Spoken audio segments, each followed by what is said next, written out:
بسم اللہ الرحمن الرحیم۔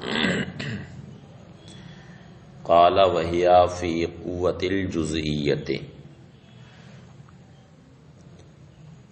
وہ یعنی محملہ قضیہ جزئیہ کی قوت میں۔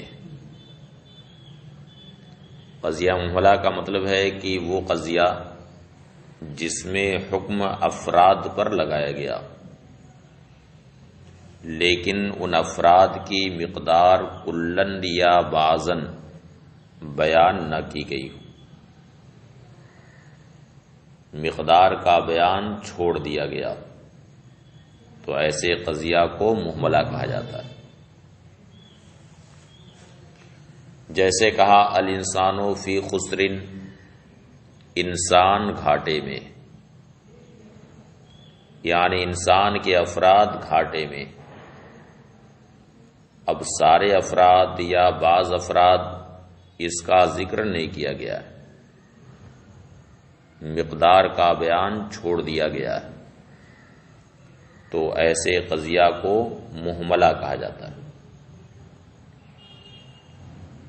تو مصنف کہتے ہیں بلکہ یہ ساری کتابوں میں یہ چیز مذکور ہے کہ قضیہ محملہ قضیہ جزئیہ کی قوت میں،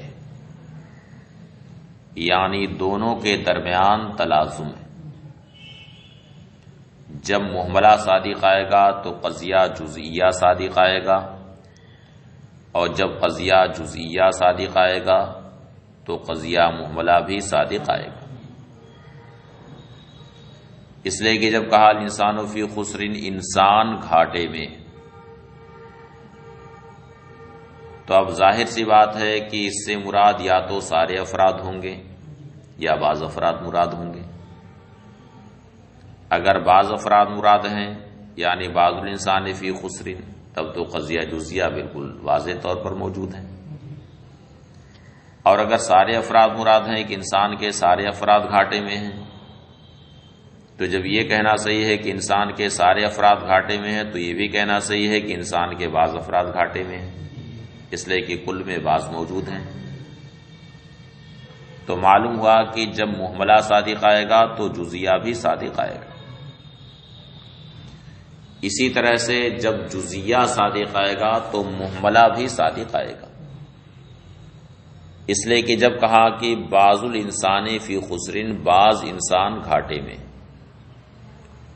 تو انسان کے بعض افراد پر جب یہ حکم لگایا گیا کہ وہ گھاٹے میں ہیں، تو انسان کے مطلق افراد پر بھی یہ حکم ہوا، اس لیے کہ بعض افراد کے ضمن میں مطلق افراد بھی موجود ہیں۔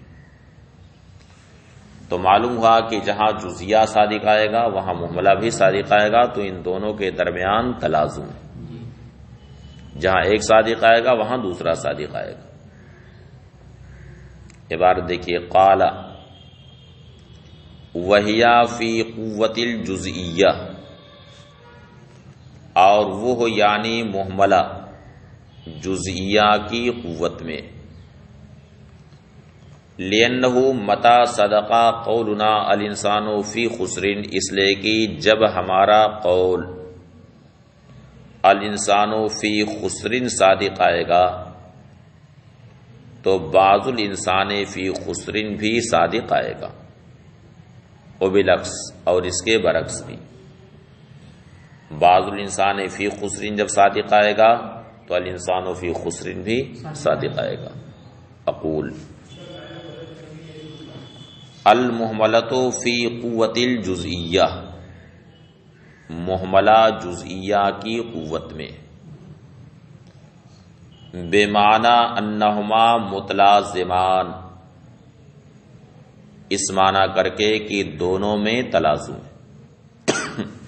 فإنہ متی صدقت المحملۃ صدقت الجزئیہ، اس لیے کہ جب محملہ صادق آئے گا تو جزئیہ بھی صادق آئے گا، وبالعکس، اور اس کے برعکس بھی، یعنی جب جزئیہ صادق آئے گا تو محملہ بھی صادق آئے گا۔ فإنہ اذا صدق قولنا الانسان فی خسر، صدقہ بعض الانسان فی خسر، اس لیے کہ جب ہمارا قول الانسان فی خسر صادق آئے گا تو بعض الانسان فی خسر بھی صادق آئے گا، وبالعکس اور اس کے برعکس بھی، یعنی بعض الانسان فی خسر جب صادق آئے گا تو الانسان فی خسر بھی صادق آئے گا۔ اما انہ کلما صدقت المحملۃ صدقت الجزئیۃ، رہا یہ کہ جب محملہ صادق آئے گا تو جزیہ صادق آئے گا، لأن الحکم فیہا علی افراد الموضوع، فلأن الحکم فیہا علی افراد الموضوع، تو اس وجہ سے کہ محملہ میں حکم افراد موضوع پر ہوتا ہے۔ محملہ میں حکم کس پر ہوتا ہے؟ افراد موضوع پر، جیسے قضیہ طبیعہ میں طبیعت پر حکم ہوتا ہے تو اس میں افراد پر حکم ہوتا ہے۔ وَمَتَى صَدَقَ الْحُكْمُ عَلَى أَفْرَادِ الْمَوْضُوعِ، اور جب کوئی حکم افراد موضوع پر صادق آئے گا، فَإِمَّا أَن يَصْدُقَ ذَلِكَ الْحُكْمُ عَلَى جَمِيعِ الْأَفْرَادِ أَوْ عَلَى بَعْضِهَا، تو اب وہ حکم یا تو سارے افراد پر صادق آئے گا یا بعض افراد پر صادق آئے گا۔ وَعَلَى كِلَا التَّقْدِيرَيْنِ، اور دونوں ہی تقدیر پر، یعنی سارے افراد پر حکم ہو یا بعض افراد پر حکم ہو، دونوں ہی تقدیر پر یصدق الحکم علی بعض الافراد، بعض افراد پر حکم صادق آئے گا، وہو الجزئی، اور یہ جزئی۔ واما بالعکس، اور رہا اس کا برعکس، فَلِأَنَّهُ مَتَى صَدَقَ الْحُكْمُ عَلَى بَعْضِ الْأَفْرَادِ، برعکس یہ ہے کہ جہاں قضیہ جزیہ صادق آئے گا وہاں محملہ بھی صادق آئے گا، تو اس وجہ سے کہ جب حکم بعض افراد پر صادق آئے گا، صدق الحکم علی الافراد مطلقا، تو حکم مطلق افراد پر بھی صادق آئے گا، وہو المحملہ، اور وہ کیا ہے؟ محملہ۔ بات ختم ہوئی۔ یہ تھی بحث اول۔ اب یہاں سے بحث ثانی شروع ہوتی۔ البحث الثانی فی تحقیق المحصورات الاربع، دوسری بحث محصورات اربع کی تحقیق میں۔ محصورات اربع موجبہ کلیہ، موجبہ جزیہ، سالبہ کلیہ اور سالبہ جزیہ۔ اس میں محصورات اربع کی تحقیق مصنف نے پیش کی، وہ یہ ہے کہ جب کہا کلو جا با، ہر جا با، یہ موجبہ کلیہ، کلو جا با یہ موجبہ کلیہ، ہر جا با۔ اس قضیہ کا استعمال دو طریقے سے ہوتا ہے، کبھی حقیقت کے اعتبار سے اس کا استعمال ہوتا ہے اور کبھی خارج کے اعتبار سے ہوتا ہے، کبھی حقیقت کے اعتبار سے اور کبھی خارج کے اعتبار سے۔ جب حقیقت کے اعتبار سے اس کا استعمال ہو تو کلو جابا کا مطلب ہے کہ کلو مالو وجدہ کانا جا من الافراد الممکنہ فہوا بحیث لو وجدہ کانا با، کلو مالو وجدہ کانا جا من الافراد الممکنہ فہوا بحیث لو وجدہ کانا با، یہ اس کا مطلب ہے۔ یعنی ہر وہ شے جو اگر موجود ہو کر کے جا ہو تو اس کا وجود اس طور سے ہوگا کہ وہ با ہوگا، ہر وہ شے جو موجود ہو کر کے جا ہو، ہر وہ شے جو اگر موجود ہو کر کے جا ہو تو اس کا وجود اس طور سے ہوگا کہ وہ با ہوگا. جیسے کہا کہ کلو انسان ناطق. اب اس کا استعمال اگر حقیقت کے اعتبار سے کیا جائے تو اس کا مطلب ہوگا کہ کلو ما لو وجدا کانا انسانا من الافراد الممکنہ فہوا بحیث لو وجدا کانا ناطقا.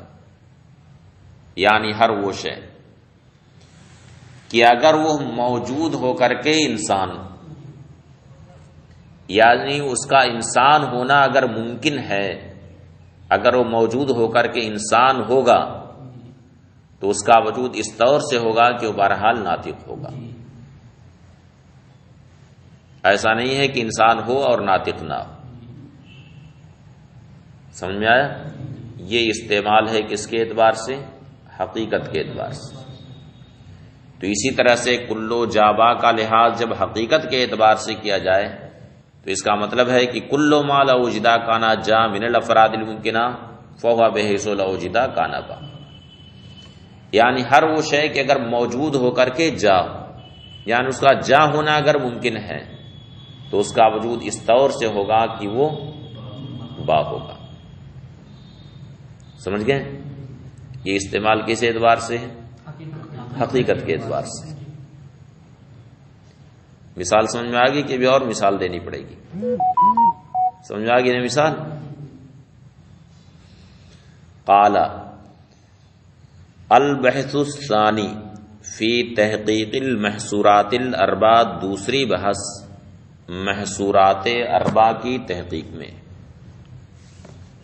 قولنا کلو جابا یستعمل تارتن بحسب الحقیقت. ہمارا قول کلو جابا، اس کا استعمال کبھی حقیقت کے اعتبار سے ہوتا ہے اور اس کا معنی ہے کلو ما لو وجدا کانا جا من الافراد الممکنہ فہوا بحیث لو وجدا کانا با. یعنی ہر وہ شے کہ اگر وہ موجود ہو کر کے جا افراد ممکنہ میں سے، یعنی جس کا جا ہونا ممکن ہے، تو اس کا وجود اس طور سے ہوگا کہ کانا با. وہ کیا ہوگا؟ با ہوگا. سمجھ گئے؟ جیسے کہا جائے کلو انسان ناطق تو اس کا مطلب ہے کہ کلو ما لو وجدا کانا انسانا من الافراد الممکنہ فہو بحیث لو وجدا کانا ناطقا. یعنی ہر وہ شے کہ اگر وہ موجود ہو کر کے انسان ہو، اس کا انسان ہونا اگر ممکن ہے، اگر موجود ہو کر کے اس کا انسان ہونا ممکن ہے تو بہرحال وہ ناطق ہوگا. وَتَارَةً بِحَسْبِ اے کلو ما ہوا ملزوم و جا فہو ملزوم و با. یعنی ہر وہ شے جو جا کا ملزوم ہے وہ با کا ملزوم ہے. وَتَارَةً بِحَسْبِ الْخَارِج. اور کبھی کبھی کلو جا با کا اعتبار خارج کے لحاظ سے ہوتا ہے، اس کو خارج کے اعتبار سے دیکھا جاتا ہے. تو اس اعتبار سے کلو جا با کا مطلب ہوا کہ کلو جا فی الخارج فہو با فی الخارج، کہ خارج میں جو جا ہے وہ خارج میں با ہے. وَتَارَةً بِحَسْبِ الْخَارِج. اور کبھی کبھی خارج کے لحاظ سے اس کا اعتبار ہوتا ہے، وہ معنی ہو، اور اس کا معنی ہے کہ کلو جا فی الخارج، یعنی ہر وہ شے جو خارج میں جا ہے، سواء کان حال الحکم، خواہ وہ جا حکم لگانے کے وقت ہو او قبل ہو، یا حکم لگانے سے پہلے، او بعد ہو، یا حکم لگانے کے بعد، فہوا با فی الخارج، تو خارج میں بہرحال با ہے. اقول قد عرفت انا للحملیت طرفین. شارح کہتے ہیں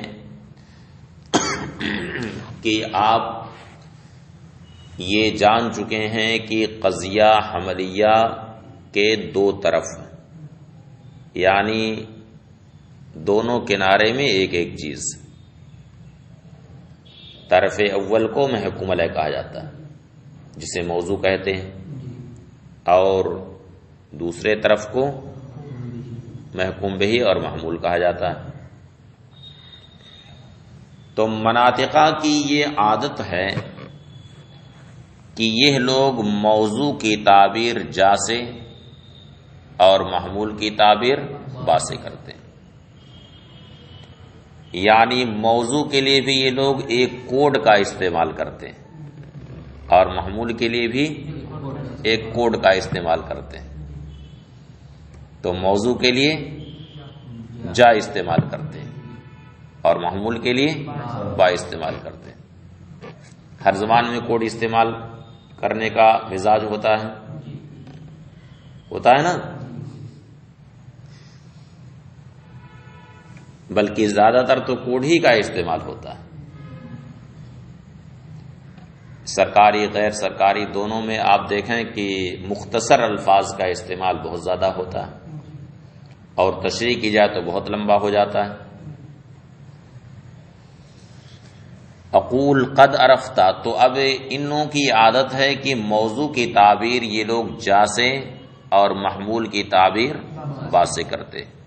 اقول قد عرفتا انا للحملیت طرفین، آپ جان چکے ہیں کہ حملیہ کے دو طرف، احدہما ان میں سے ایک، وہو المحکوم علیہ، ان میں سے ایک جو محکوم علیہ ہے، یسمى موضوعا، اس کا نام موضوع رکھا جاتا ہے، وثانیہما، اور دوسرا جو محکوم بہی ہے، وہو المحکوم بہی، یسمى محمولا، جو محکوم بہی ہے اس کا نام محمول رکھا جاتا ہے۔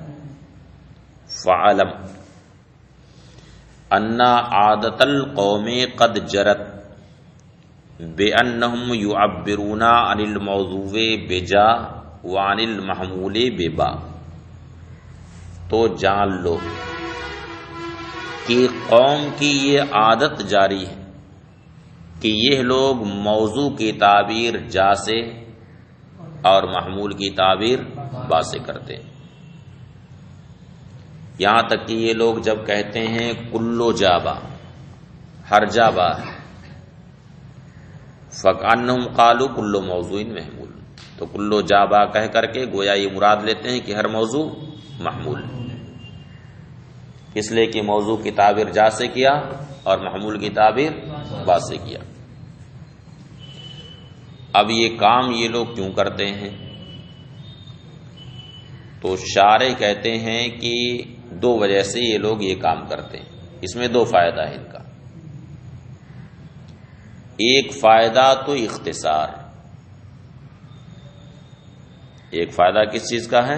اختصار، کیونکہ ظاہر ہے کہ تفصیل میں زیادہ بولنا پڑے گا اور اختصار کر دیا تو کم بولنا ہے۔ اب جیسے لفظ یو پی تو اتر پردیش کہا جائے تو لمبا ہو جائے گا، اور اس سے آسان کیا ہے؟ یو پی کہہ دیا تو اختصار ہو گیا نا۔ اس طرح ہر چیز میں اختصار کر دیتے ہیں۔ اور جیسے گجرات ہیں تو یہ دیکھتے ہیں کہ گجرات کی جو گاڑیاں ہیں ان پر گجرات کا کوڈ لکھا رہتا ہے جی جے، لکھا رہتا ہے کہ نہیں؟ جی جے، تو مقصد کیا ہے؟ اختصار۔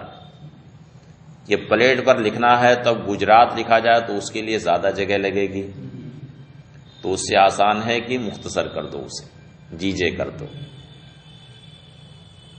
تو یہاں بھی ایک تو مقصد ان کا اختصار کا، کیونکہ ظاہر سی بات ہے کہ کلو موضوع محمول سے مختصر ہے کلو جابا۔ اور دوسرا فائدہ یہ ہے کہ اگر ہر جگہ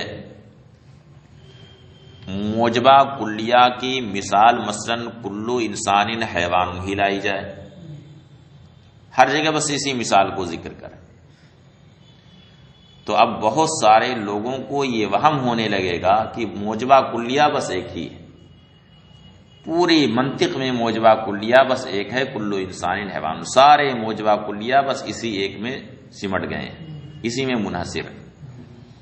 اس لیے کہ کبرا میں پڑھا تو وہی کلو انسان حیوان، مرقات میں پڑھا وہی کلو انسان حیوان، پھر اس کے بعد شرح تہذیب کا نمبر آیا، اس میں بھی کلو انسان حیوان.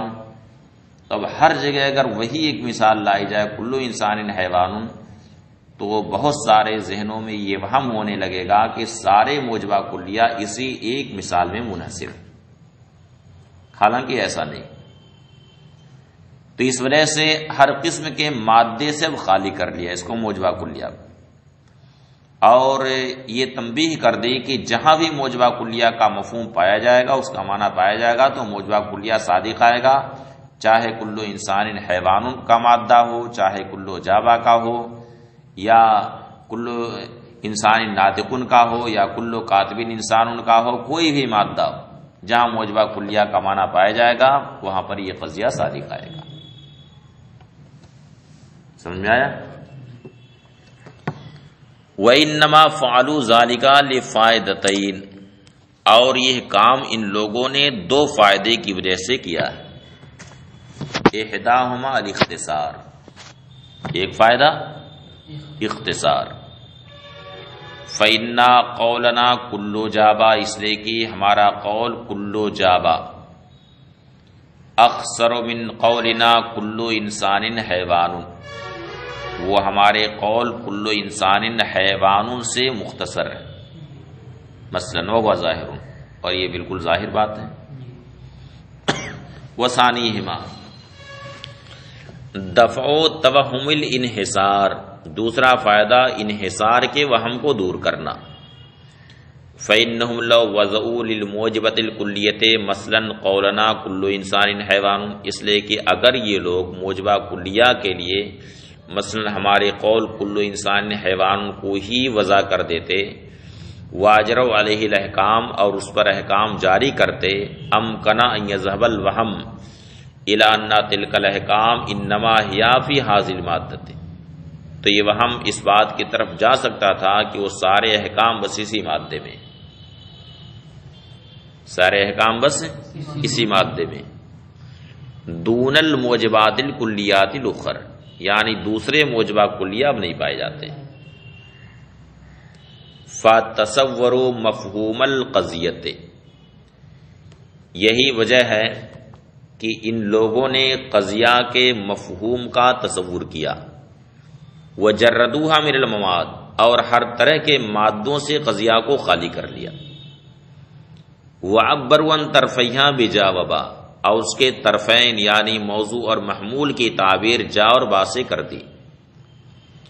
تنبیہا علی ان الاحکام الجاریۃ علیہا شاملۃ لجمیع جزیاتہا، اس بات پر تنبیہ کرنے کے لیے کہ جو احکام اس قضیہ پر جاری ہوتے ہیں وہ احکام سارے جزیات کو شامل ہیں.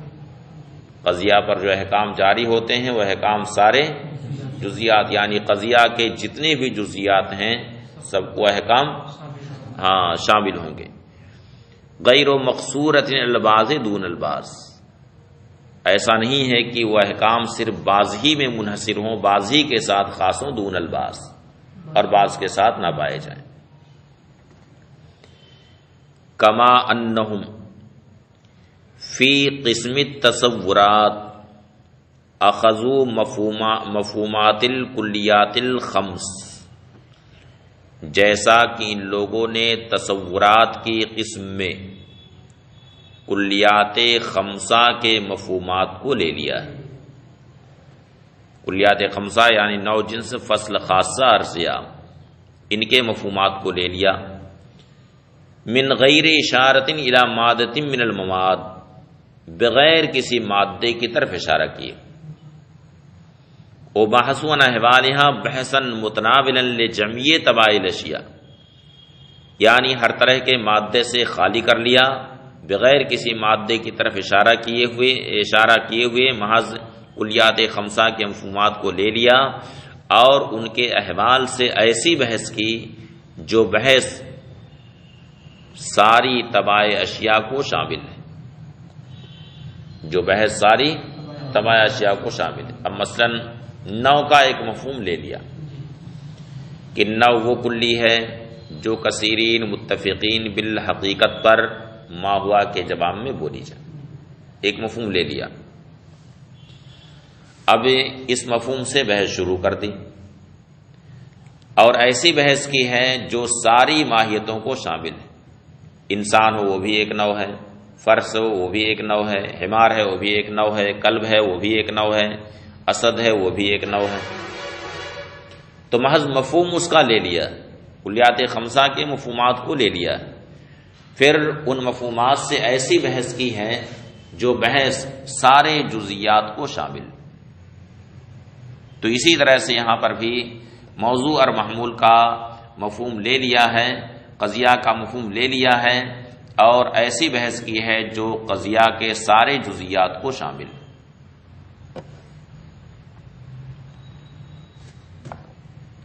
وَبَحَثُ عَنْ أَحْوَالِهَا بَحْثًا مُتَنَاوِلًا لِجَمِيعِ طَبَائِعِ الْأَشْيَاءِ، اور ان کے احوال سے ایسی بحث کی ہے جو تمام طبائع اشیاء کو شامل ہے. وَلِہَذَا صَارَتْ مَبَاحِثُ هَذَا الْفَنِّ قَوَانِینَ کُلِّیَّۃ مُنطَبِقَۃ عَلیٰ جَمِیعِ الْجُزْئِیَّات. یہی وجہ ہے کہ اس فن کے مباحث قوانین کلیہ، اس فن کے مباحث قوانین کلیہ جو سارے جزیات پر منطبق، سارے جزیات پر منطبق. یہ نہیں کہ کوئی ایسا قاعدہ ذکر کریں جو صرف بعض ہی کے ساتھ خاص. جو بھی قانون ہے منطق کا وہ سارے جزیات پر منطبق.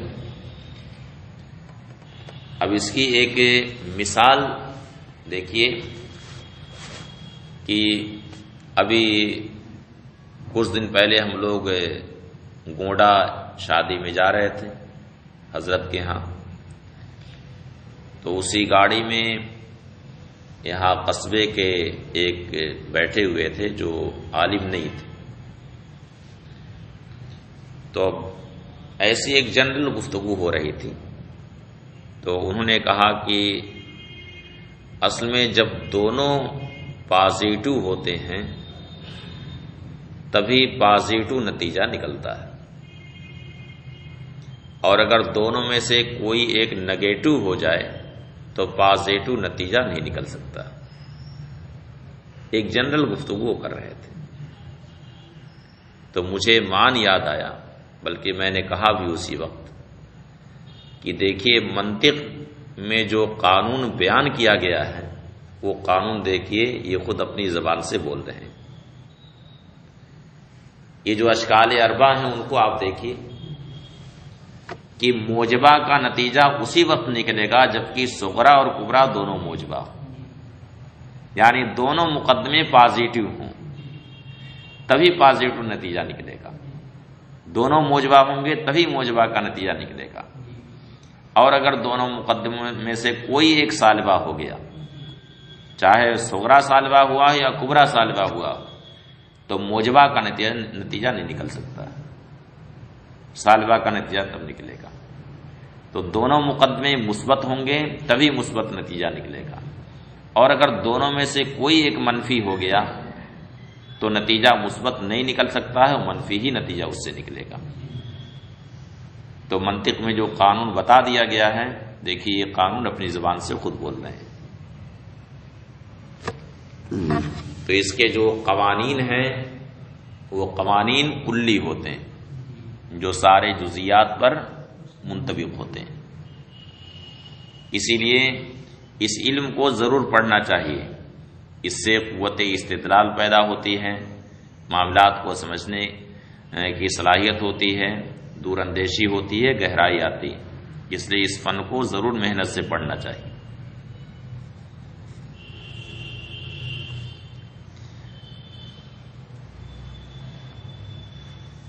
تو شارح کہتے ہیں وَلِہَذَا صَارَتْ مباحث هذا الفن قوانین کلیہ. یہی وجہ ہے کہ اس فن کے مباحث قوانین کلیہ منطبقہ علی جمیع الجزیات، جو قوانین سارے جزیات پر منطبق ہیں،